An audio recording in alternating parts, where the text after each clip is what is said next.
আসসালামু আলাইকুম বন্ধুরা, তো কেমন আছেন সবাই? দাগির ট্রেলার কিন্তু চরকি এবং এসবিএফ এর ইউটিউব চ্যানেল থেকে চলে এসেছে। তো আমরা আজকে সেই ট্রেলারটির রিয়াকশন দিব।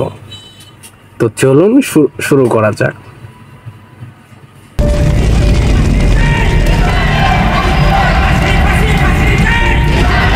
অপরাধ বোধের একটা পাথর না, বুকের ভিতরে একবারে চাপ দিয়ে ধরে থাকে।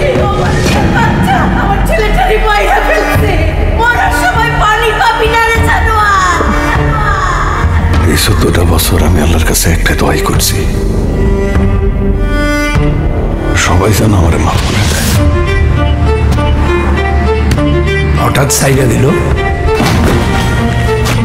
যে আব্বা আমি পালে আসি না, সত্যি আইনের শাস্তি ভোগ করছে সে, কিন্তু সমাজের হিসাব বাকি আছে। আমি চাই না একজন দাগির পরিচয়ে পরিচিত হোক।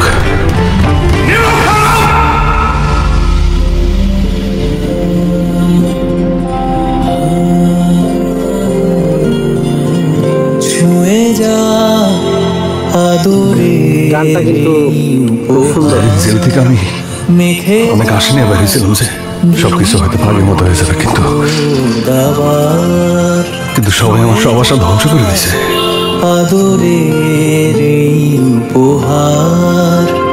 তুই চলে না,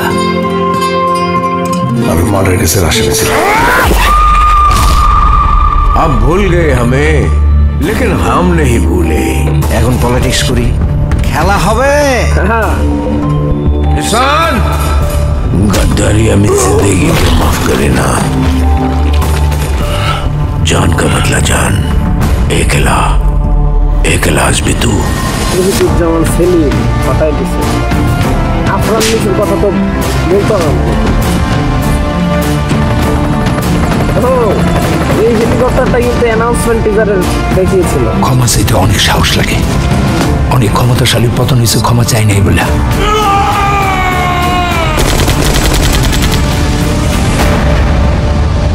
হাজারটা চাঁদ আসলেও সে রাতের কোনো মূল্য নাই যদি তুমি না আসো। সেই রাতের কোনো অর্থই নাই।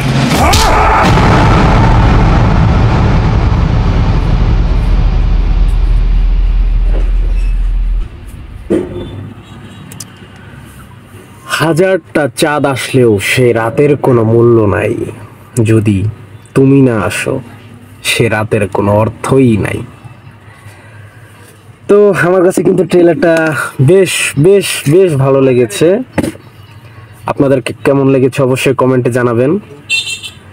এখানে আফরান নিশোকে দেখা যাচ্ছে সে একটা মার্ডার কেসে ফেঁসে যাচ্ছে এবং তাকে 14 বছরের জেল খাটতে হচ্ছে, এবং জেল থেকে সে জামিন পেয়ে কিন্তু বের হয়ে আসে ঠিকই, আইনের চোখে সে এখন ছাড়া পায়, কিন্তু সমাজ তাকে মেনে নিতে চায় না, সমাজে তাকে শাস্তি দিতে চায়। এখন সে এখান থেকে কিভাবে সারভাইভ করে এটাই দেখতে হবে এই সিনেমাতে।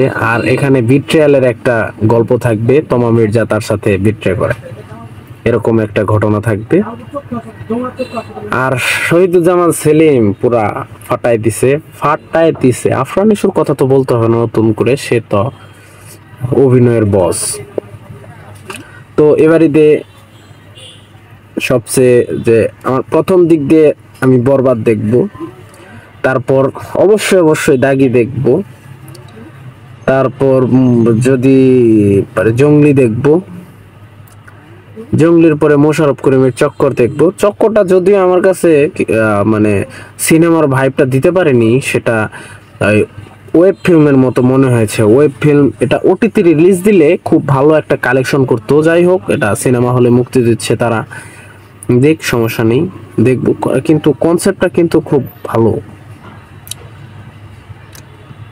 তো দাগের ট্রেলারটা কিন্তু দুর্দান্ত লেগেছে। এবার ঈদে কিন্তু জমজমাট একটা আয়োজন হবে।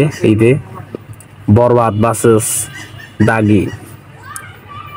আমরা কিন্তু দেখেছিলাম যে প্রিয়তম ভার্সেস সুরঙ্গ, এটা কিন্তু খুব ভালো কালেকশন করেছিল তখনকার সময়।